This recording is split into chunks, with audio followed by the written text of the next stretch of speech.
Hello, UK Crime Book Club. Sorry for anyone who was already watching. Let's try this again.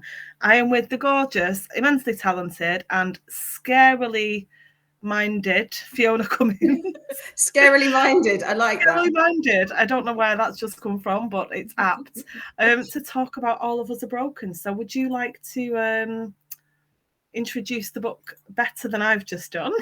I would love to. Thank After you. our technical glitches of the evening so far. I don't know if anyone is watching, but if you are, good evening. For once, I don't think that technical glitch was me, and usually I'm absolutely hopeless with technology. So All of Us Are Broken is the second in the series featuring my troubled DC Saul Anguish, who as a teenager was groomed by a serial killer, and as a young man is morally ambiguous, I think, is what is fair to say. And this time, Saul is caught up in very difficult story, and it's basically about the Hardwick family, Christine and her two children, Galen and Tom. And after a very difficult year, the family set off on a much needed trip to Scotland to see the wild dolphins at Shannonry Point. But in a twist of terrible misfortune, they stumble into the path of an extremely violent, extremely damaged young couple called Missy and Fox, who are hell-bent on infamy, I suppose. And they force Christine into making an impossible choice between the life of her 13-year-old daughter and her 8-year-old son. And what I'd like to say is, because, sometimes when you hear about premises like this, and it sounds like it's designed to pull you in, which it is. But what I would say is that Christine, she does actually make that choice. She makes a choice, and be amazing if any of you read it to see whether you understand and agree with that choice. I am going to say nothing because you already know my thoughts on that, and I am spoiling not a thing. It's brutal. It's brilliant. Let's actually hold this up. Sorry for anyone who was watching. I don't know what the glitch was, but looks like you're all back. So this is the gorgeous cover on the hardback. It's beautiful, isn't it? I think they've done an amazing job with the cover. So I don't know how clearly anyone can see it, but you're up at Pitlochry in Scotland, and there's a car. It's my light shining on it. The light that kind of hides the wrinkles a little bit that's right in my face. Like the way people follow Oprah around. That's what I'd like to do with my light. Just always have it plugged in and aimed in front of my face. I can recommend, if you think my skin looks nice and shiny, sorry, this is very exciting, but somebody recommended some amazing makeup to me. So, and I think it's really nice. So if you're interested, DM me and I'll share the secret. Oh, I will definitely be DMing you because I want to know. I want to know why your skin is so glowing and radiant. It's probably because I've had a rest day today after being at Harrogate, which was absolutely crazy and full on and involved lots of carousing and not very much sleep. And I did actually have a really good sleep last night, so I'm feeling much better today. Good. Yeah, I'm the same. I mean, my voice is still going from all of the time. I haven't spoken that much as I did on Friday afternoon and Saturday afternoon and evening. I haven't talked that much in years in one go. Much to my husband's it's non-stop, isn't it, conversation, if that's what you want. But I did sneak back to my hotel room on Friday afternoon for a little bit of a rest. And, if you need a little bit of space, I think that's quite a good idea, isn't it? You can just slip away for a few hours and, have that break. I did have some very good friends who every once in a while, somebody would come up to me and say, right, Sam, come here a minute. And they'd walk me off and just sit me somewhere for 10 minutes, 15 minutes. And then I'd be like, right, I've been sat here a while now. There's somebody I needed to go to. And be like, right, okay, I think you've sat here long enough now. Off you go. Well, that's and I'd go back again. They were really good. That's one of the things I really love about Harrogate. For people who might not be sure what that is, it's that big crime writing festival. I'm sure a lot of you do know what it is, but it's very, very intense.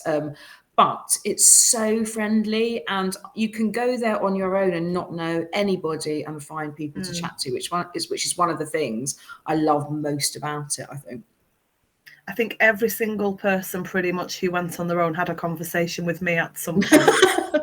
Well done you for being so inclusive and welcoming. That's really nice. I do tend to wander up to people that I'm not really sure of, just in case they're kind of on their own, and start a conversation. And sometimes people want me to talk to them, and sometimes it's a very brief conversation, and I get the vibe and I leave. So and there's so many faces that you recognise, but you might not. But I sort of recognise people from social media, but I've never actually met them in real life. So those are quite kind of interesting interactions as well, I think. Definitely, the conversations that you have at any of the festivals, they're wildly varied, but all with an umbrella of the same topic. It's all crime related, which is where our passions lie. Absolutely. Crime related, and where are you staying? And where's good to eat. Yeah, exactly. And conversations about the alcohol that's available. And what time you went to bed last night, yeah. And we have got a lot of hellos. Oh, that's nice. So, somebody has said, "Hello, lovely humans." I'm trying not to laugh. Excuse me while I fangirl. I'm not sure who it is though, because it's only showing me. It shows me a handful of the comments, which is really frustrating. So I can't. I've got Facebook open and I'm looking at the comments. So I've got Facebook user. So if anyone watching wants me to know who you are, please add your name at the end of your comments. It would be greatly appreciated. I do know we've got Natalie Rampling, we've got Sarah Blackburn, we have Fiona, but now your comments dropped off my Facebook, so I can't see which Fiona.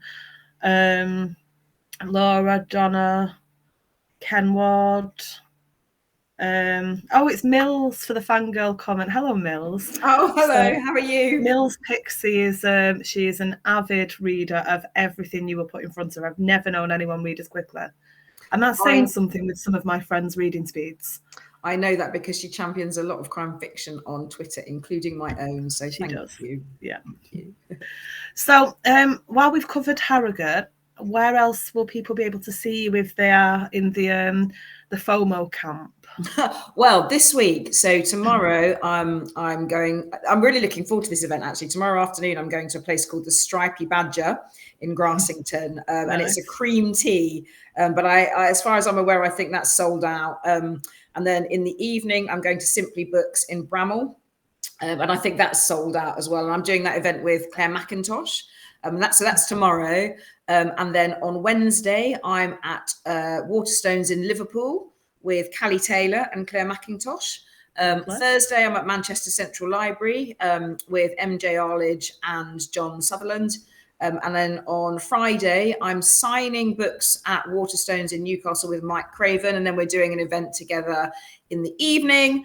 And then on Saturday, I'm at Durham doing the crime club there and doing a signing. And I'm supposed to be going home on Saturday, but there is a train strike. So I'm not entirely sure what I'm doing yet, but it doesn't matter. I'm really looking forward to this week. And then in the subsequent weeks, I'm going to be, the week after, I'm going to be in Tring, in Oxford. I'm going to Butte Noir. I'm in bloody Scotland. I'm at Chiltern Kills and various other bits and bobs. Oh, Capital Crime as well. Yes, and I'll see you at Capital Crime, which is the next one that I'm going to.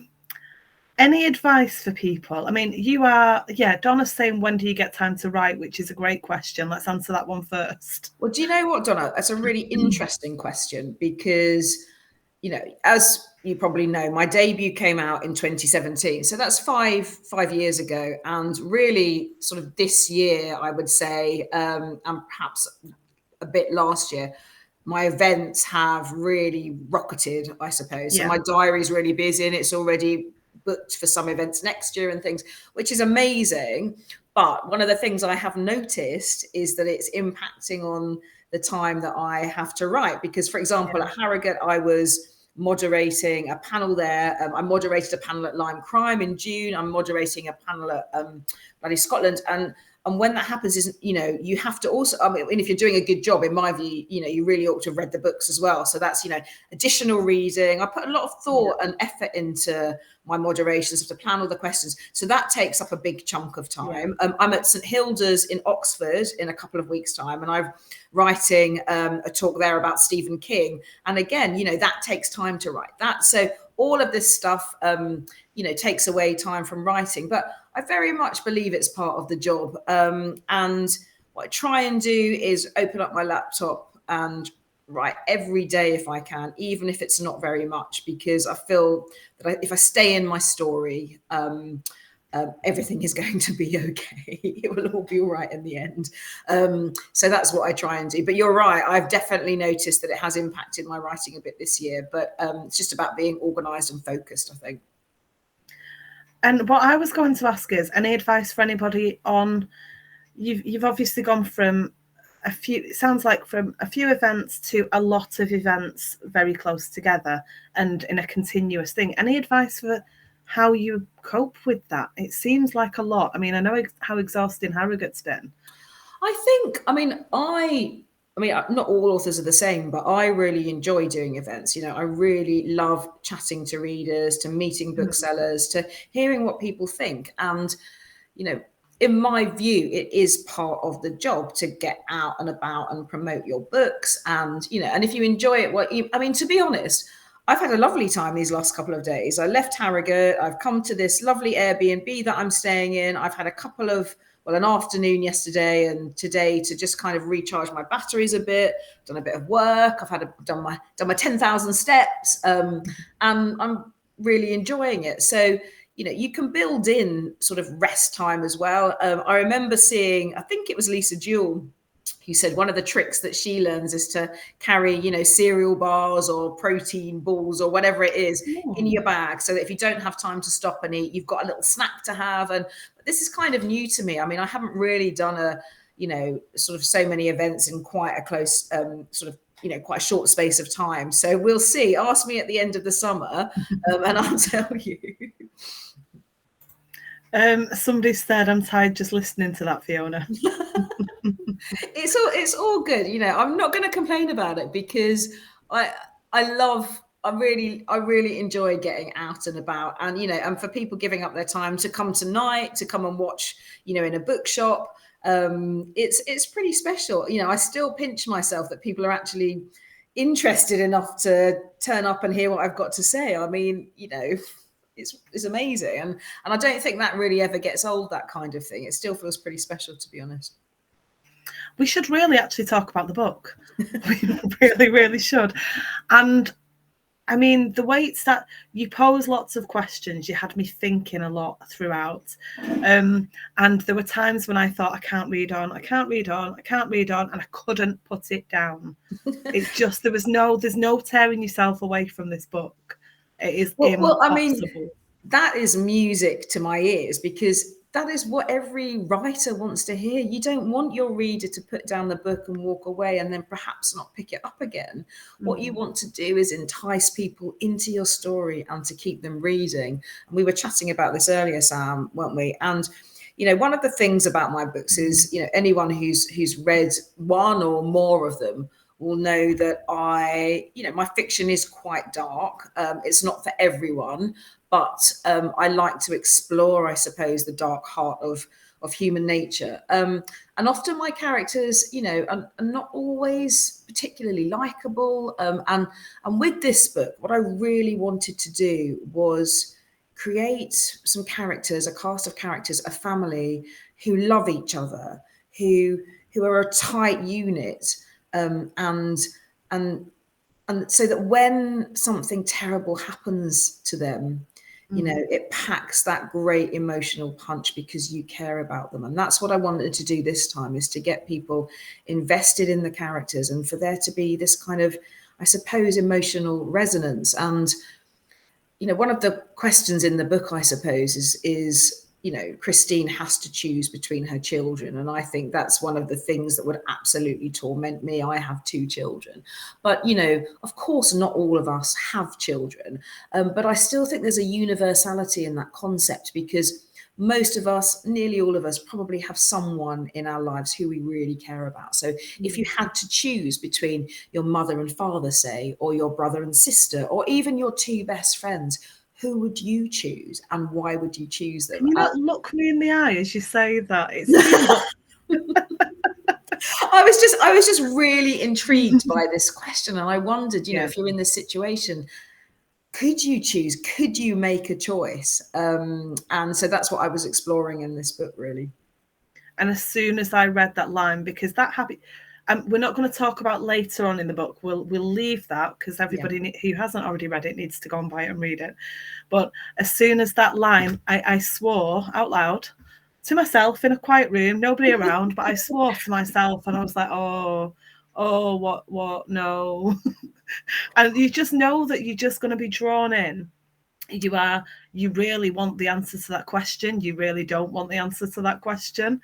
It's very of all the things you could start a book with.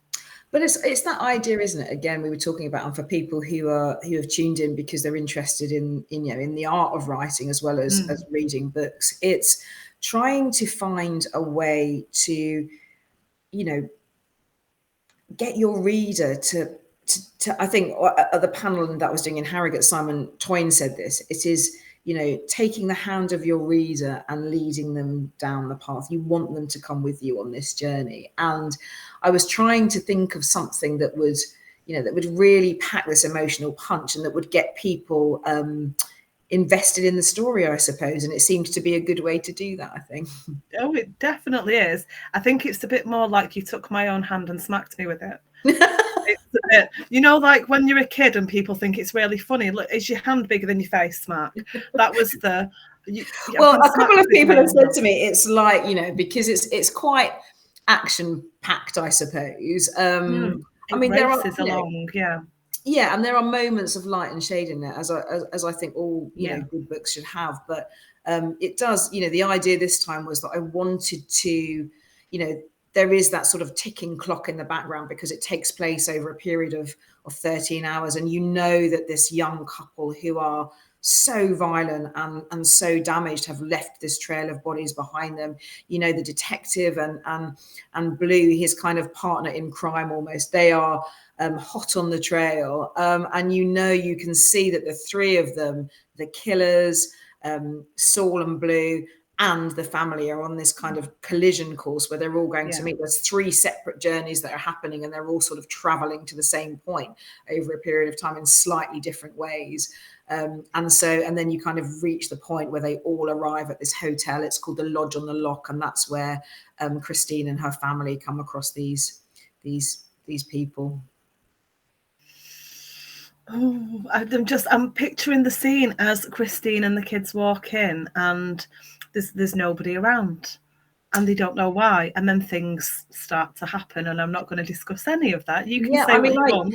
I can say a little bit about it, but I think, they walk into the hotel lobby and as Sam says, it's completely deserted, and their mum goes off to find out where the staff are, and then Tom, the little boy, thinks that he can hear fireworks going off because it's quite near Halloween, and then obviously there are no fireworks. Well, there are, just not the time that Tom thinks there are. True, yeah. I set you up with that line there, perfectly. You really did. Nicely done. 8 and 13. So Tom's 8 and Galen is 13. That's right, yeah. And you do say in the book that Tom's quite young for his age, so they have been through a lot already before you even walk them into the hotel in Pitlochry. So there's a lot to unpick there. But why did you choose that particular age gap? Was there a reason with kind of one in primary school, one in high school? Was that a conscious choice when you were kind of deciding who they would be? No, but I think it's no coincidence that the children in my books get older as I write. And I think that's because that's what my own children are doing. It's not even a conscious decision, but I think it's, it's a way, just the way that they speak, the way they interact. It kind of, I suppose, I feel able to write children in a way that feels authentic because of my own children, I suppose, although these characters are not based on my own children. But what I think I wanted to do was that, Galen is quite lonely and she's having a difficult time at school, but I wanted her to have someone special, you know, and if she didn't have a friend, then it would be her brother. And she really, really loves her little brother, and he loves her. And that's what I wanted to create, I suppose, a relationship that is positive and meaningful for them both. And it actually gave me opportunities in this book to create those moments of light that I was talking about. So even though, you know, they're going through a really horrific ordeal in the hotel, there's a point when Galen and Tom are hiding together. And I don't know if any of you did this when you were younger, but you know, polo mints, and you know, you suck them and see how long you can suck them until the ring breaks, basically cracks. And they have a little scene where they're doing that to take you away from the darkness and just to look at their relationship, I suppose, and to provide that kind of moment of gentleness. And I just wanted them to have a good relationship. I didn't want them to be arguing. I wanted them to both have something meaningful in their lives. And you do lead up to that nicely in the book, because there's another really lovely scene where Christine, who is the mum, for anyone who hasn't read it yet, is kind of listening to her children, and they don't know that she's there. And it's a moment of, she's wondering if they're going to start, you know, no, she's glad that they don't bicker. You know, other mums tell her about the children fighting, and what she hears is two children who actually really get along. Well, and it's a funny thing, because it's something I talked about with my, you know, my editor and stuff, and my agent, and, you know, in a story that is quite, in places, unremittingly dark, you know, does Galen need to have a friend? We discussed it, and then, you know, between us, I mean, I didn't really want her to have, because school is a difficult thing for her, but I wanted her to have someone, and who better than her brother, really. Absolutely. We've got Steve watching all the way from California. Oh, hi, Steve. Steve Munoz. We love Steve Munoz. He's one of the best people on the planet. Oh, that's nice to hear. He said, do you get new book ideas while doing all of the panels, etc.? I know I've had some ideas this weekend. Exactly that. In fact, I have got an idea for my book after the one I'm writing, but I felt so creatively inspired this weekend. I've come away with, in fact, that's what I was doing today, sort of writing up some notes for, you know, part of the plot of the book that I'm writing now. I felt so inspired hearing people speak. And actually, I mean, this sounds, I don't know, sometimes as a writer, you know, despite what you may think, and, you know, you look at people's social media feeds, and they're all really carefully curated. But often, you know, writers have just as many confidence issues as anybody else. And, you know, sometimes you might have a wobble with your confidence, and you think, oh, is this any good? Are people going to like it? And Harrogate was so amazing for me this year, because not only was Into the Dark, which is the first in the series, shortlisted for the Crime Novel of the Year, but I was launching All of Us Are Broken, and so many people who'd read it came up to me and just said the most amazing things about this book. And, you know, that was so wonderful for me, because it just helped you give that little kind of boost to your confidence again, and to think, yes, you know, when you're in the thick of writing a book, you're full of self-doubt and you're second guessing yourself. And, you know, it was just a really special reminder that people seem to like what I do. And so that was actually really good. So yeah, I came away with quite a few ideas. So in answer to that question, Steve, yeah, I do get really inspired. I also get inspired about seeing, you know, other writers talking about their work, and, you know, they might say something that just sparks something in your brain. You know, it's part of the alchemy, the magic of writing, isn't it? Hearing you know, just a tiny snippet of conversation or a throwaway comment, and then there you go, it's all of a sudden you've got this idea for a book or a character. It's absolutely magic, and you can't really explain it sometimes. Somebody has said that, actually, I think it was Donna that said her Twitter feed is just your book pretty much at the minute. And I would agree with that. Sorry. It's mainly been images of your book, people commenting on your book, people sharing book reviews.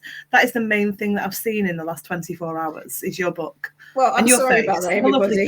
You probably need a break from it. But you know, the flip side of that, it's really wonderful to hear that people are reading and enjoying it. You know, the job of writing can be a roller coaster ride. And that's not to say I don't love it. I absolutely love it. And I recognise the privilege of doing it as a full-time job every single day. And I mean that really sincerely.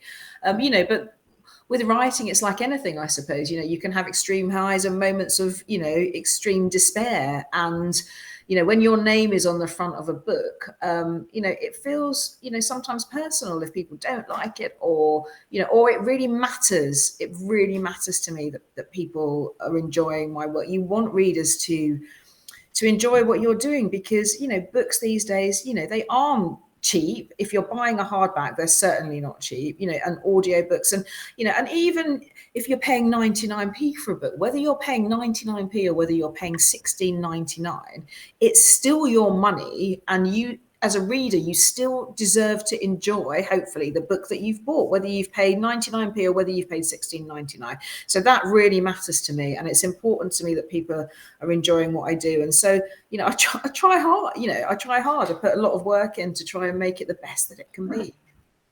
One of the things I really wanted to talk to you about, I know we've got more questions and I will come back to them. Sorry for hogging Fiona, everyone. I want to know about the idea behind showing the backstory of Missy and Fox, because I thought it was really fascinating to see them. But it's quite a tricky thing to have the killer's perspective and and they're so deranged, and they've had not the easiest of lives. They've both kind of been through a lot, put other people through a lot.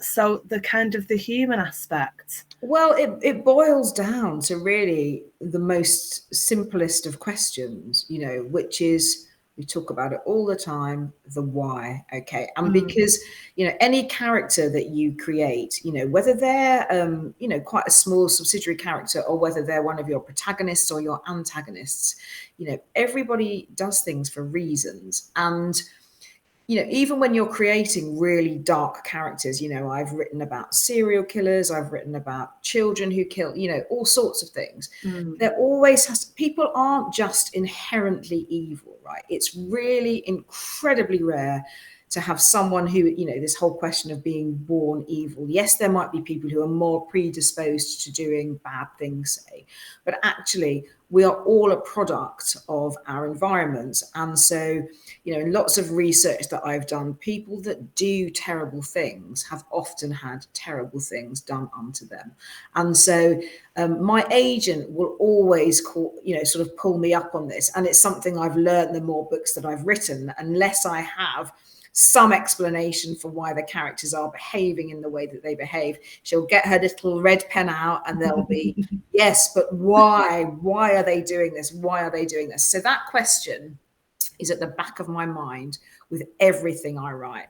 And actually, one of the most amazing things that people can say about my writing, and I've got an amazing quote from David Baldacci for this book, and he said that there are sort of several layers of profound substance in it. And that was absolutely music to my ears, because I do believe, whether, like I said, a character has just almost a bit part, or whether they're a main part, everybody is the star of their own lives, and everyone has got reasons why they do things. And I try and make all of my characters as rounded as possible.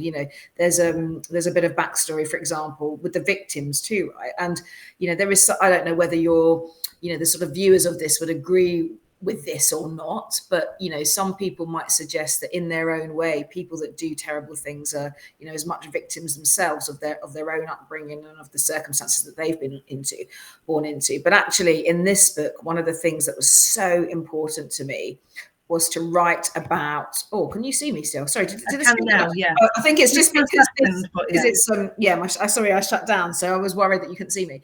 But one of the things that's sort of super important to me was writing about the victims of shootings, making sure that their lives are sort of not forgotten, but who are just as important. And I wanted to make sure that you knew the story of everybody who was a victim in this book. Whether whoever it is, whether it's someone that works at the hotel, or another innocent family who get caught up in something, that their stories. And I make a real point to do that, because I think it's important. Yeah, I completely agree. And I think it adds to the realism, which is the real kicker when you're reading it, because you do feel like you are reading almost like a story of people that or that it's something that's being shared widely in the news, or it feels very real. It's very visceral. It is brutally beautiful. And I think that's something that sort of comes from my journalism background, because, you know, I recognize it myself when I was covering stories, and I've mentioned this before for sure, but you know, when you're covering a news story, and you know, you might hear on the radio, you know, just a number, you know, 3 people have been killed in, I don't know, a shooting or a terrorist attack or whatever it is. But then once you find out a bit later on in the day, you turn on the radio again and you hear, you know, one is a mother on the way to collect her children from school, or, you know, one is a honeymoon couple who are about to fly home, you know, that night. You know, once people's stories come to life, you know, you start to empathize. And I think that's what you want as a writer, for the readers to start to empathize with the characters, to get so swept up in the story that they feel like real people. So it's really amazing that you said that. Thank you. There was also a really lovely detail in the same vein, that just before you kind of get to the hotel scene, you know, or the start of the hotel, the you know, the amazing holiday that everyone's got planned, just before that you do actually recount who has gone or been injured beforehand. There's a paragraph where, and I thought that was a really nice thing. I've not seen anybody do that before.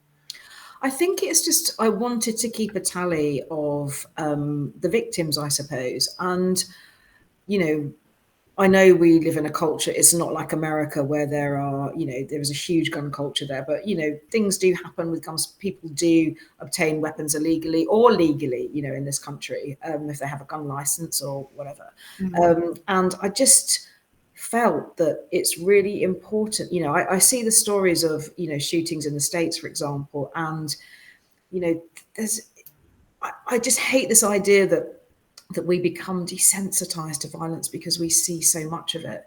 And it's one of the things that I wanted to keep reminding readers, that, you know, these are people with stories, you know, these are people who, you know, things have happened to, you know, everyone watching this tonight, me, you, all of us have, you know, things going on in our lives that not everyone would know about, but special private things, or whatever it is that's happening to you. It's really important, and it fills your own life, right? But I might not know that about you. You might not know that about me, but it's still what makes me me. And that's what I was trying to do with the characters, that all of them have got things in their life that are important to them, and make them human. And that's what I was kind of trying to share with the reader, if that makes any sense. I think that might have been a bit absolutely inarticulate, so sorry, but I hope you understand what I meant. Absolutely. Somebody, again, I've not got a name, I apologise. Somebody said, I always recommend Fiona, one of the best writers imaginable. How have you found the business changing in the few years since your debut? Great question. I've no idea who asked it though, sorry. It's really interesting, and it has changed a lot even in the last 5 years. I think that publishing and acquiring editors, people that are buying translation rights, so, you know, foreign territories, they have all become so much more cautious. I think it's for a variety of reasons. I think, you know, the pandemic really knocked us all, as I'm sure you will recognise. And, you know, even the shape of the charts has changed, you know. So if you think of people, you know, like Richard Osman, Colleen Hoover, you know, big sort of, or the big debuts or whatever, there is a real sense of big names dominating the charts, and not just, you know, for a week or two, but for months and months and months. And what that does is it has a knock-on effect. So, you know, it's wonderful for those authors, and, you know, no one begrudges them that their success at all. We'd all love it to happen to us, of course we would. Yeah. But, you know, what that means is that you know, people are, you know, buying these big books, and sometimes there is less space for other writers, you know, especially ones, you know, like me, who are, you know, trying to establish ourselves. And because it takes time, I think Val McDermid and Ian Rankin would both say this, that it took them 10 years to become an overnight success. You know, it takes time to build a readership, to build a fan base, you know, and the only thing that we can do is, you know, I can do is write as many books, you know, be as consistent as I can with the books that I'm writing. But it's, you know, it definitely has changed. And, you know, I suppose there's always a changing tastes. So, you know, I write very dark fiction, and, you know, these days, people, because of everything that we've gone through, because of the pandemic, because of the cost of living crisis that we're in, people are sometimes looking for something a little lighter. People can't afford to buy books. Hardbacks are expensive. It's a lot of money. So you want to, be buying an author that you trust. And that is one of my major ambitions. Is I would really love for some readers to be the kind of author that you hear, I've got a new book coming out. You don't need to know what it's called. You don't need to read the blurb. You just think, I'm going to buy it. She's one of my auto-buy authors. And that for me is actually the definition of success, really, in being a writer, in having people do that and being able to carry on writing. Kaz calls those her shut up and take my money authors. And well, I would love to be one of those for people. You are on my list. Oh, that's very kind. You literally put something out and I would want to know how you were going to destroy me this time. I would want to know what you were going to do. I feel like I have my insides wrung out. Well, you have to wait and see with the book that I'm working on, but I can't say anything about it now, but I promise you it will hopefully have a similar effect. Oh. Yay, and all at once. It was David Marco, thank you for that question. The question about how the business has changed since your debut. Leslie has said that she needs to read this one. When I Was 10 is my favourite of the three I've read. Oh, well, thank you very much. There's been a lot of love for all of your books. Oh, that's really kind. When I Was 10 was one of those magical writing experiences, and they rarely come along, but I always kind of slightly rolled my eyes when I hear authors say, oh, the book wrote itself. But actually, When I Was 10 was one of those books that the idea just came to me. I had a very simple and clear structure, and I just wrote it. And it was one of my favorite writing experiences. I loved writing that book. I loved the cover. I loved everything that they did with that book. So yeah, it was a really sort of positive writing experience for me. But every book is different. Some books you struggle with and you think this is terrible and no one's going to like it and I can't write anymore. And what's interesting is that, readers, they can't see the angst that goes into a book, and they can't tell the difference really between a book that's been a pleasure to write and one that you have sort of sat there tearing your hair out for weeks and weeks trying to get it right. At the end, it's still an end product that hopefully you can't see those joins at all. Sorry, I went to cough. I was doing so well as well. So well. Donna's trusting the whole of Twitter that's been raving about the book. She's a lovely comment. Well, I hope so. I mean, I hope so. I hope if people do read it, they're not disappointed. I think one of the things is when people get really excited is you worry, oh God, is it going to live up to people's expectations as well? But what is so wonderful about the crime community is, they are such an uplifting bunch. They really lift you up, and and I'm talking about, sort of bloggers, reviewers, booksellers, authors. There are some amazing people out there who all come together and they lift you, they lift writers up. And it's one of the most wonderful things about being in the crime community, the sort of support that we all give each other. It's really, it's fantastic. Yeah.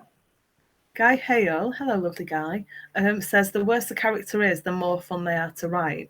And I want to know, I mean, you must get asked a lot about different genres.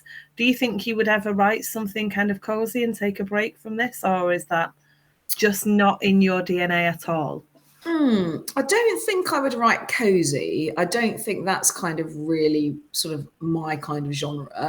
I like to read it, but I don't think I would write it. I have occasionally thought about writing other things, but I think probably always someone's going to end up dead somewhere.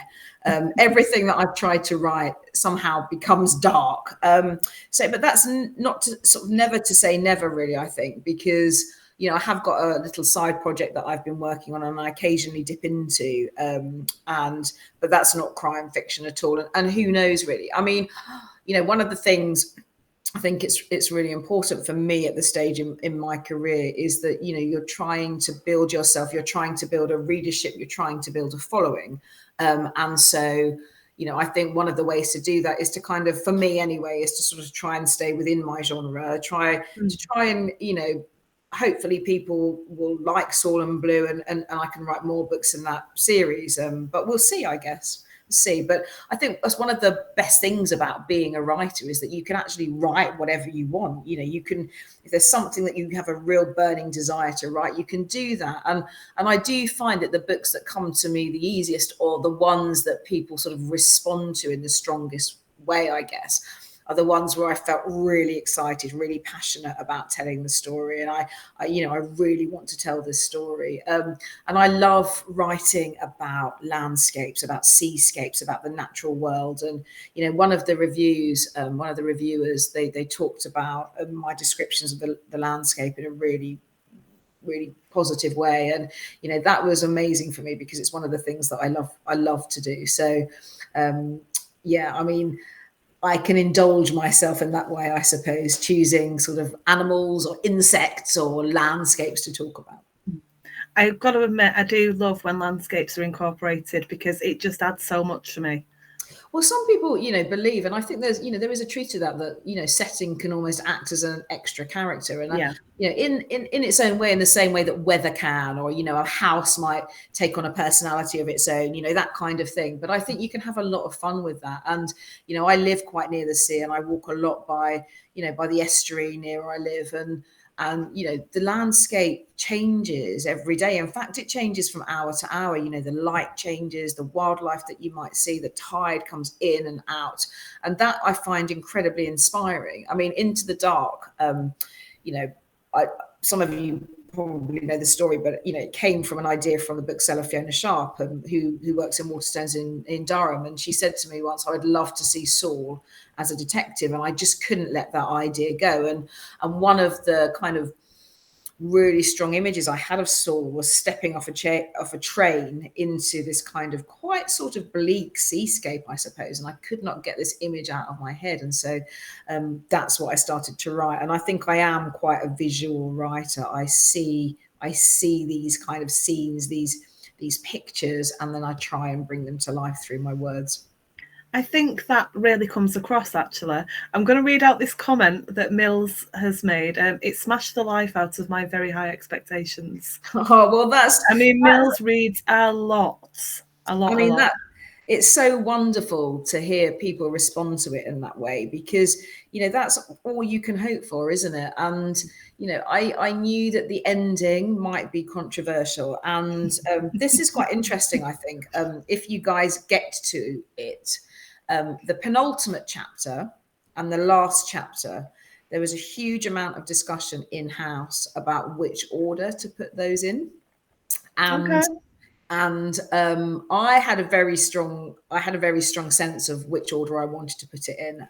But it did prompt discussion, and that is the first time that has ever happened, because usually it's very clear where the book will end, and I'm very clear on my ending. But I thought that was really fascinating, and there was some discussion, and people's opinions were sought, and in the end we were largely unanimous, I think. But I thought that was a really interesting thing. That's never happened before in my books. So yeah, if you read it and you have a look at those two chapters, it'd be interesting to see what you think. Sarah also wants to know if we're going to see Saul Anguish. Are we going to see Saul again?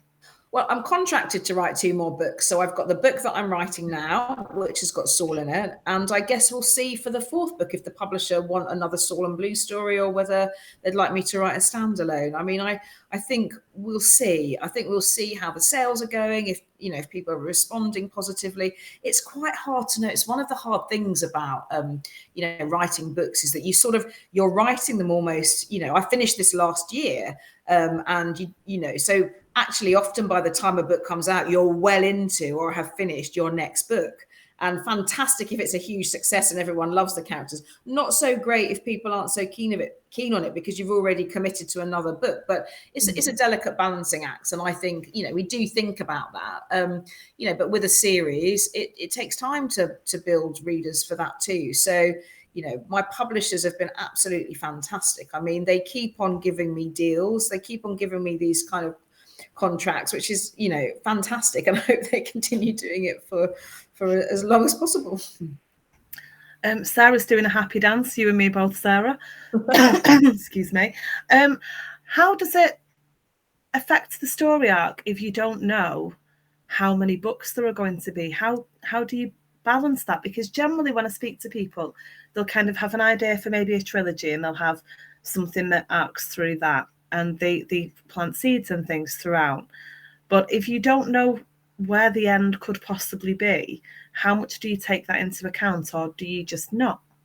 Sam, I mean, you have to a little bit, I suppose. Well, you do and you don't, because I don't plan at all. I do not plan my books. I mean, I don't write. Okay, I'm sorry. Interview terminated. How is this possible? It's a really interesting question, isn't it? Because I've never asked it before. I'm quite pleased with myself, I have to admit. Well, I have friends who plot meticulously. They have a really detailed outline, and they follow that outline. And of course, things occur to them while they're writing, but they have this outline. I cannot seem to work like that. I've tried to create an arc for the characters. I've tried to plot a story, and I sit down and I start to write it. And then I'm just like, this is so boring. This is so boring. How can I decide over the space of a week while I'm outlining this story what my story is going to be? I don't know. Things come to me at all sorts of different times. My brain the way that my brain works, it sort of, has a little idea in it, and it percolates, and it sort of marinates, and then all of a sudden this idea will pop out of somewhere. So I find it actually really stifling to try and do an outline. I'm much better to have free flow, I guess. But as someone pointed out to me, and I think this is really true, I suppose it's a little bit kind of disingenuous for me to say I don't plan, because I guess I must plan. I do plan to an extent, but I keep it all in my head. I've got all of these disparate strands, and I know everything. It's all up there. And then it just slowly it starts to come together. So in answer to your question, I don't feel like I need to have done this detailed character arc for the stories, because things occur to me all the time, and are still occurring to me. And I might jot a note down here and there, but I have a few things in store for them that I'm thinking about. So I don't think it matters so much. I'm not that kind of writer, I suppose. We do have some favourite questions, and the one that I'm really going to hope that you've got an answer for, but don't see how you could have. I actually think I know where you're going to go with this, but have you ever acted out a scene to see how the logistics of it would work? So I know that you've done some travelling for the book, or maybe not for the book, but you love the area where you've set the book. Yeah, I did. Yes, so I did follow the path. So there is a moment in the book where the police, so because they are trying to get somewhere very quickly because they're playing catch up, actually instead of driving, they catch the train, and it's been organised that they're going to pick up a couple of pool cars from Newcastle police.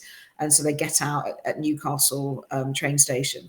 And then I did that journey from Newcastle all the way up to Loch Tummel, where the book is, the hotel is set. I did that journey because I wanted to feel that it was, as authentic as possible. And it was really, I was on my way to a festival, and it was a really sort of fantastic thing to do.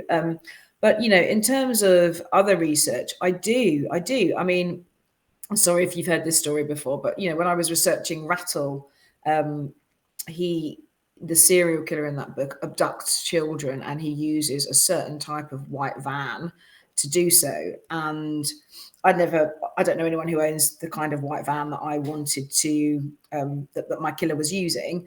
And until one day I was walking the children to school, and I saw a guy painting the outside of the house. And I said to him, "Excuse me, do you mind if I get in the back of your van?" And he was very gracious. I mean, I think he was slightly taken aback, but I did explain to him what I was doing. I mean, and I felt very safe. It was the middle of the day, and there were lots of people around, and he was really nice. He let me do that. And in other ways, in the collector, there is a calling card written in kind of some notes that are written in marker pen, and I wanted to see whether marker pen fades, you know, those really permanent marker pens, if fade, and how long it would take them to fade if you put them in salt water. And so that's what I did. I got some salt water from the estuary. I wrote a note and I put it on the shelf, and you know, gave it a week or two, and then saw whether you could still read what was written in it. So I do kind of go into those kind of, you know, details. And with All of Us Are Broken, as we've chatted about, there are guns in this book, and I went and spent some time with a gun specialist, and they let me handle different types of guns, sort of bullets, you know, magazines, and I just got the feel for them, how it would feel to shoot them, you know, that kind of thing. So because, you know, I want to write about things and feel like I know what I'm talking about. Perhaps that's a journalist in me, but also I think, you know, you want it to feel as authentic as possible. I don't think you have to be 100% accurate all the time, but it's got to feel like it might happen, that it's a possibility. You know, and if you make mistakes like that, you know, as in journalism, I once made a mistake about Star Trek because I don't watch Star Trek, and honestly, of all the things to make a I don't mistake think about. I've ever had any more emails on any other subject from people pointing out this mistake that I made, and that's actually stayed with me. And so I try and get things as right as I possibly can. And, you know, if mistakes do slip in, they're generally, you know, my fault. I spend some brilliant time with all types of different people. There was in The Neighbour, there is a post-mortem scene, and a forensic pathologist very kindly read that scene for me and helped me, you know, I was going to say wonderfully, but I don't know if that's quite the right word. But they helped me make sure that the details were accurate, and that the sort of story of that book was plausible. So that's the thing. It's about plausibility, I think. I don't want people to say that just couldn't happen. And you do actually have a bit at the beginning of the book where you say, you know, some things aren't how you would find them. You know, there might not be this way you would expect to find it. I think, yes, I think I said that, you know, there isn't a police station in one of the little Scottish towns that the killers go to, for example. But, you know, for the purposes of the story, I wanted to be. One of the reasons actually for that was because it was so complicated. The timeline was an absolute nightmare because you've got 3 sets of characters all traveling to the same point, all having to converge at the same time, but taking different journeys, leaving at different times. Honestly, I spent hours calculating how many miles it was, how long it would take to travel, trying to get all of these, and probably no one cares. I mean, there might be somebody who sits there and calculates and says, well, you couldn't get there in X amount of time. But honestly, you can. I spent so many hours checking that this all came together.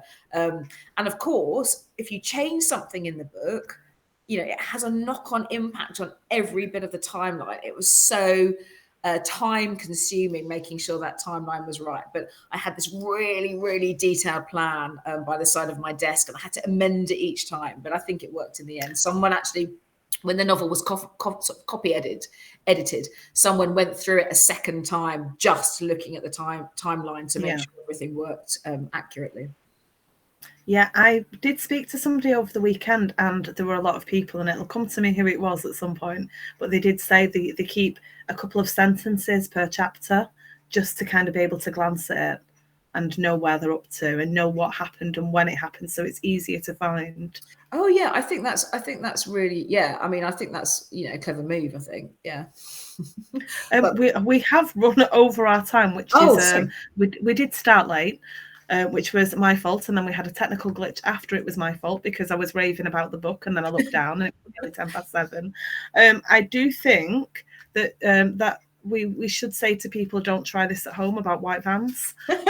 Yeah, definitely don't try that at home. It was a spur of the moment decision. I'm happy to stay around if you want me to answer some questions, but I don't know if you're very strict on the time frames. If you want to go, that's fine. But if you want me to answer the questions, we are not very strict. Are you enjoying your hotel room, or are you going to actually leave for the evening? Are we holding you up from anything? No, because it's an Airbnb, and I walked down the road earlier today, and there was a little curry place selling curries that you can heat up at home. It was delicious, smelled delicious, and so I've got that to have afterwards. So I like staying in Airbnbs because I knew I was doing this, for example, a little bit more private. You have a little bit of space. I like having a kitchen and a fridge, and and I was going to do some work today, which I did. So no, it's really nice. So I'm absolutely fine if you want to continue. Couple more questions that we've missed then before we let you go. So I told you about Sarah and a Happy Dance. Lots of people talking about the different books. You have got a lot of fans. Loved Into the Dark too. Fiona is such a talented writer. Another author to add. Oh, this is Ken. Hi, Ken Ward. Another author to add to my to be read pile. Book sounds brilliant. It is, and don't come at me for recommending it. Oh no, I love you for recommending it. Thank you. I mean, there's nothing more lovely to hear that people are recommending your book. Seriously, it's amazing. Yeah, it's quite hard. I know Mills earlier on said about fangirl, and it's quite hard to kind of sit and be calm when you love somebody's book so much. And then I get really excited chatting to them about it. But that I must get be excited really nice talking to you as well. So bless you. Have you had people kind of sending you pictures? Because obviously we've seen a lot of activity on Twitter. Do people send you pictures when they see it kind of out in the wild, or people on holiday, or have you seen people reading it in places? That. Yeah, I mean, I love it when people send you pictures of, when it's either their books arriving, through the post, or they see them in a bookshop, or, you see someone reading it out and about. I've never seen anyone reading my book, but my books. How is that possible? There's about 5 million people apparently reading copies of it. I've never seen anybody do that, but I have been sent pictures of people on trains or, trams or buses or whatever on holiday. Sometimes they're on a bookshelf in, I don't know, a hotel or a holiday cottage and something like that. And it is, I'm not lying when I say when you see one of your books out anywhere in the wild, it's such a thrill.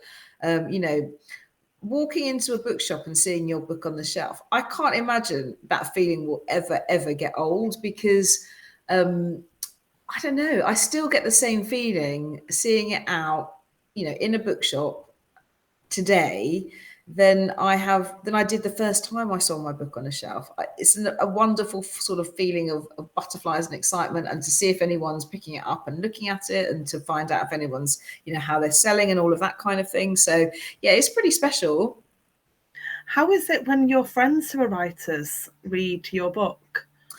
Because obviously you have to send out early copies as well, so you're kind of getting their feedback before the other readers. I think it's an interesting one. I think it becomes kind of quite a complicated thing, because when you start out, you just, I mean, nobody knows who you are, but authors have been so generous to me right from the word go, right from my debut. But as you write more books and you become more known in the crime writing community, and you make friends and you meet people send you more proofs, and you probably get this too. And so, you get a huge stack of books, and your friends ask if you'll read their books as well. And it becomes actually very difficult, because it's quite hard to, if you read a book by a friend that you're not especially keen on, but you love them as a person, but the book hasn't particularly done it for you, that becomes a tricky thing. Or less sort of so that, but just simply time factor, the timing to read for pleasure is, for me, it's quite hard to carve out at the moment. And that actually makes me pretty sad, because one of the things that I've always enjoyed is reading for pleasure. But, when you are writing a novel, when you're promoting a novel, when you are getting sent a huge stack of proofs, and God, who doesn't love that? What a privilege to get sent books before they're ready. That's amazing. But I just don't have time to read them all. And then I start to feel really guilty that I haven't read books, and start to worry. And then there's no space to read the books that are nothing to do with, the crime community. And you want to, there's a book that's on your radar that you really have wanted to read for ages, So that's kind of, that balance is quite a hard one to, to sort of, I suppose, deal with. But in the general scheme of things, isn't it, the flip side to that isn't it amazing to get to read loads of really cool books? I'm halfway through a book by Kaz Freer, It's her new one called 5 Bad Deeds. It's not out until next year, but I'm really enjoying that. She's super talented. She hasn't had a book out for a little while, so keep that one on your radar for next year. But yeah, but at the moment I'm doing a lot of reading for festivals and things like that as well. So it's just kind of balancing it all, really. So you mentioned earlier that you're at Capital Crime. So yes. I apologise. I've just realised that this is self-promotion. It's just that we're talking about the panels, and I'm thinking about the domestic noir panel that I'll be chairing. Amazing. So, so I'm really excited for that. But talk to us a little bit about your panel and what you'll be doing. I can't remember the exact details. I have got a list at the side of there. The reason, and I'm not being, I've got a whole schedule of events. It's impossible to keep everything in your head. And I can't remember I can't remember what my panel is. It might not even say on that who's moderating it. I am literally going through, what day are you on? I don't even know if I'm moderating. I think I might be on it. I'm on Saturday morning, early-ish. I have Saturday in front of me. I'm scanning. Okay. So here we go. Let's do this bit again. So you'll be at Capital Crime from 11:05 to 11:55 a.m. on Saturday, the 2nd of September. One of the good guys, good people doing terrible things in crime fiction is in brackets. That's with Fiona Cummins, Mark Edwards and Kia Abdullah in conversation with participating moderator Araminta Hall. Well, can I say that's exactly what I was thinking? I just couldn't Absolutely get the Sorry, well, you must think I'm a complete idiot. But I've got a whole schedule of events, and I normally check them about a month or so before I'm due to do something, to just make sure that I'm not actually I'm appearing as a panelist rather than as a moderator. I am a bit more organised than that, but it just slipped out of my head. There's no way to keep everything in your head. It's not possible. There's no way. So anyway, they're really great. I love Mark's books. He's a great writer. Kia's fantastic speaker. I don't know if you've ever. I've been on a panel with her. I've watched her do an interview, and she's one of the best I've ever seen. Yeah, she's really good. So it should be good fun. Yeah, and Bloody Scotland. What is your panel there going to be? I don't have that one at the side of me. Actually, I can tell you, it's on my schedule. Hold on, let me check my schedule. I bet it's not going to say now. I bet I'm going to check it and it's not going to say. I am the moderator there. Here we go. I am chairing at Bloody Scotland on the 16th of September. It's the serial killer panel with Alice Hunter, MJ Arledge and CC Gilmartin. Another fantastic panel. So there you go. I think it's more that I get confused whether I'm moderating or I'm a panelist. But in fact, you can ask me. I've got my list. I've got my schedule now, so I should be able to answer any more questions. Well, that works rather well because Donna wants to know. Did you say you were going to Tring? And you did say you were going to Tring. Yes, I'm going to Tring on. It's August the 2nd. Going to the Tring Bookshop on August the 2nd, and I'll be at Blackwell's Oxford on the 1st of August with Cara Hunter and Sharon Bolton. Oh, another one. Oh my God. Amazing authors. The first book of Sharon's I read was Little Black Lies.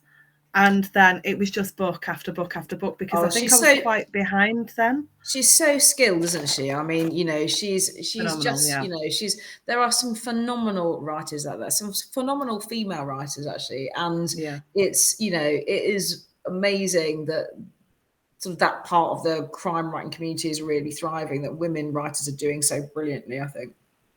And that we don't really have to put initials on our books for that reason anymore, and not having to write under pseudonyms to pretend that we're a man. Well, and that was a question, that was a thing when we were discussing with my debut Rattle, they were trying to decide whether to initialize my name or to put, my full name, because I have had people say to me, I have had male readers say to me that they don't read books written by women, and not that long ago. So it is still a thing, but what you hope is that perhaps you'll be persuade people into reading books. People that don't read books because they're written by women are missing such a trick, aren't they? I mean, they're the ones that really are. I think. Yeah. I would never say that I wouldn't read a book based on the gender of the author. I've been fortunate enough to read a whole wide range of books that, by very different people. And that only adds to your experience, doesn't it? It gives you more questions and you question your own outlook on things, which is a really good thing. It should always be about the quality of the writing. That's all it should be about. Absolutely. I do want to say, when you mentioned Rattle, I remembered I'd missed a comment by Steve Munoz. Rattle, just one of the best books ever. Oh, thank you. Thank you. You are having a real loving tonight. Well, that's really lovely. That makes me feel really good. Thank you. Thanks, everybody. I mean, you are literally being discussed by people all over the world at this moment. That's got to be amazing. It is amazing. I mean, there's nothing better. I mean, that's why it's so lovely to do things like this, because, to hear people, to get feedback directly from readers in real time saying how much they enjoy stuff. It's amazing, because, as I said, we all have sort of crises of confidence, and, you worry about, well, I do anyway. Most authors I know, worry about, are my books good enough, and so when people feed back to you that they love them, it is really, really amazing. How long have you actually been writing professionally for? So you obviously, journalism, I'll let you explain everything, but you have more than one string to your bow, shall we say? So I was a journalist. Most of you do. I was a journalist for a very long time, basically all my working life. I left university and went straight into a job on the local free paper near where I lived. And then after that, I worked there, and then I got a job in Lancashire on the Chorley Guardian, which was also part of the Lancashire Evening Post group. And then I applied to be a graduate trainee on the Daily Mirror. And I got the job, which was amazing. And so I basically joined the Mirror, I think it was in about 1998. And I spent 12 years there. Under Piers Morgan was the editor when I was there. And, for a chunk of the time. And then kind of a couple of things happened, really. I sort of fell out of love with journalism. I started to feel uncomfortable that, stories that I were writing were often, by their very nature, because that's what newspapers were about people who were at their lowest ebb or who things were going wrong for. And I didn't always like doing that, to be honest. But also, probably more significantly, we had serious family illness. So my brother's wife, and they just had a baby. She was very seriously ill. She was diagnosed with, stage 4 lymphoma, which is a type of blood cancer, and it was advanced and it was aggressive, and they had a tiny baby.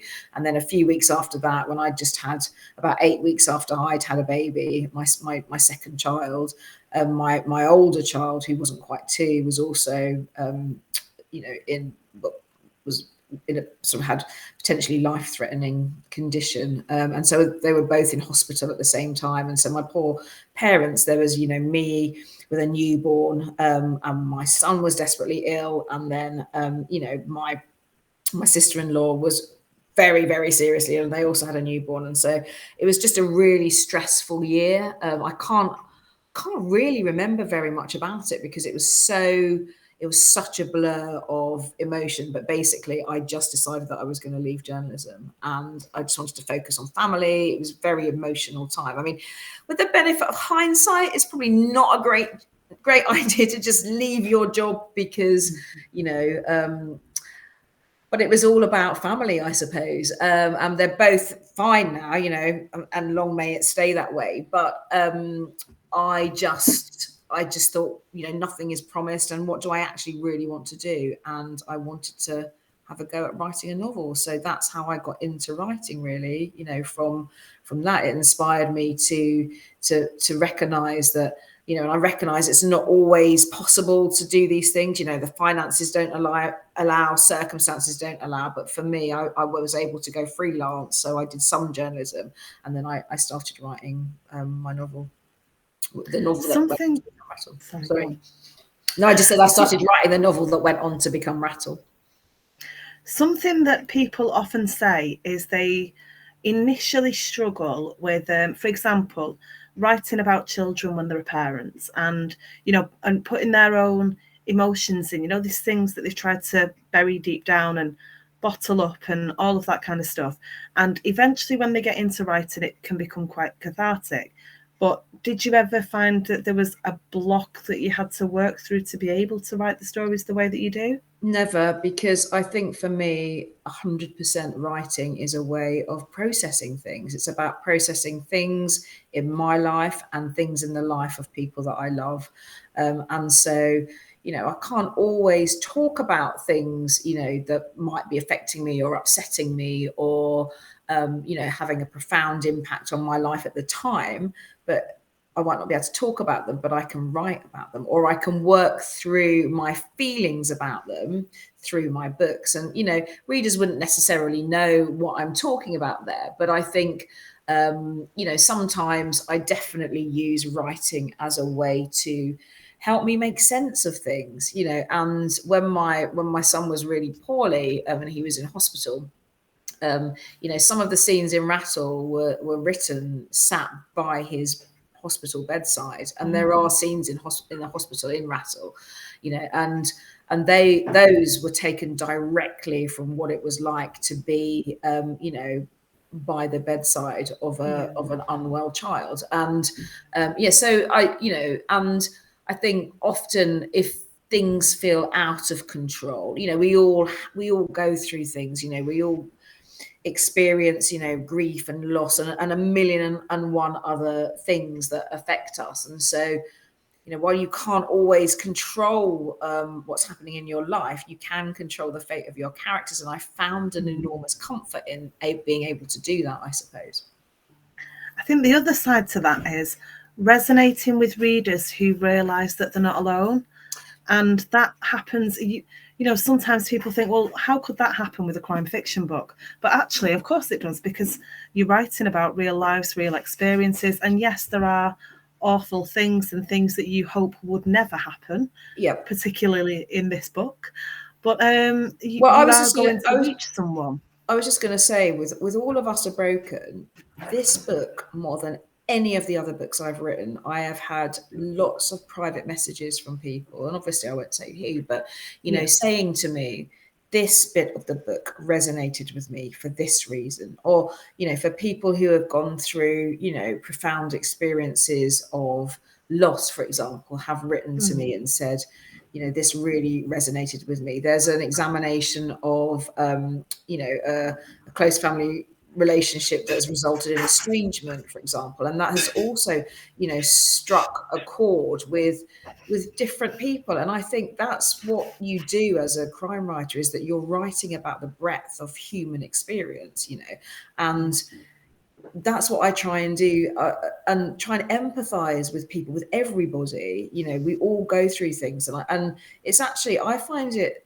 so rewarding to hear from people that say, you really touched me with this. This really meant something to me. Because what a privilege for me to be able to have done that with my words, to make a difference. And I was feeling kind of a bit gloomy about something the other day, and a friend messaged me and she said, it doesn't matter whether, one person reads your book. If you have made a difference in a small way to their day, whether you've provided entertainment, whether you have written something that has some kind of resonance with them, then you have made a difference in someone's life. And I'm not talking like I'm not saying that I do something amazing like brain surgery, or I don't know, some amazing charity work or that kind of thing, but it is actually pretty cool to think that you've touched someone, you've made a human connection. It's what anyone that might have attended the New Blood panel at Harrogate, it's what Jo Callahan says in her book In the Blink of an Eye. It's about AI, and one of the audience asked a question about AI, and one of the things that she said is, yes, AI is going to make a difference, but we're all here, right? We're all here, and that is because we seek human connection. And I think that, more than anything, is something that resonates with crime readers. We all seek connection of some kind, and I think that's what crime fiction can do. We have got almost 26,000 members in this group, and I think they would say that reading a book that you find a connection with is just as important as anything else. I think I absolutely agree with that. And I think, and because we're all seeking connection in our own way, aren't we? And, whether, you're somebody that, isn't perhaps, doesn't really enjoy lots of social activity, for example, but you still get that sense of connection by picking up a book and reading it and being transported to a different place. I mean, that's why books, that's why reading is so, that's why libraries are so important, isn't it? Because not everyone can afford to access books, to buy books, but, libraries are so vital because, everyone should have that opportunity, should they want it, to lose themselves in a good novel. And I am very lucky that is my job, my hobby, my, the thing that keeps me sane. Absolutely seconded. I can almost hear Guy Hale cackling at me saying keeps me sane. I can hear it. I do think we better let you go home, get back to your evening and let the members go back to theirs. I've loved this. Thank you so much. Thank you so much for having me. I've really enjoyed it as well. And, I hope if people do get a chance to read it or have a try of it, if you haven't read my stuff before, that you enjoy it. And I'd love to hear from you if you do. Thank you to everyone who's watched and asked brilliant questions and giving you lovely, lovely comments, because that's one of the best things, getting to sit here and read things and see you hear what people are saying. It's just lovely. Absolutely. And thank you, thanks for giving up your evening and giving me an opportunity to do this, and to everyone that's come, and watched tonight. I really appreciate it. Do you want to give us a quick recap? So everyone is going to go and buy. All of Us Are Broken is the second in the series featuring DC Saul Anguish, and it follows the Hardwick family as they embark on what's supposed to be a wonderful trip, but ends up being a very brutal foray into a dark world, and Christine is forced into making that choice between her children, and she does make a choice. So she does make the choice. She makes the choice. And I was wondering, one of my children said to me, Mom, if it was between us, I've got a boy and a girl, I said, who would you choose? And I was like, I don't think I should answer that question honestly. In all honesty, I don't know if I could choose. I don't know if I could. And that's part of the thing as well. Could you choose? I don't know if I could. I would never have an answer to that question between my four. There's no way. So no. But not even if they were going to let three of them live. If you chose one, you would rather they all die. I can't even. I'm not going to sleep anyway. Going back over this book for tonight, sleep will not come. So no, that's not. No. No. Maybe you'll wake up in the middle of the night and you'll start thinking, well, what? No, would I choose? Who could I choose? Which one? Which one has been really annoying today? No, I think that if you do this to me again at the beginning of a book, Kaz can interview you. Brilliant. You've done a brilliant job, Sam. Thank you. I really enjoyed it. Thank you so much. And it'll be lovely to see you again later this year. And thank you for staying longer for us. Oh, well, thank you for having me.